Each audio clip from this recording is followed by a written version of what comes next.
wallahi jama'a oc na sss lokacin mun tashi karatu ya bugo min waya, mala an ce ka bude masallaci ana ta rigima a anguwa ana ta gosulo. ne ce ka ce Allah ya tsine uwan makaryaci. ce a goma malamai kuna zagi ne ce ha Allah yana zagi. karanta Qur'ani man, akwai zagi inda Allah ya zagi kafirai da yawa da fasikai da sauransu. din na baku waɗannan labaran, me yasa nake gaya muku waɗannan labaran? saboda kai kana ganin mu yanzu muna karatu ne nan, amma ba irin makircin da basu ba. yau sai da na kawo irin wannan da safe a karatunmu. kai kana ganin mu ahlus sunna ne muna zaune a Najeriya lafiya yanzu ko?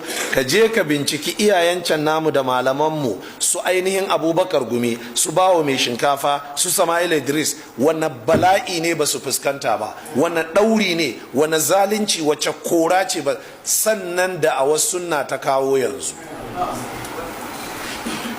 to kuma sai mu muna kyamar wai mu bayyana mu ahlus sunna ne, mu ji kyamar cewa mu yan salafiya ne.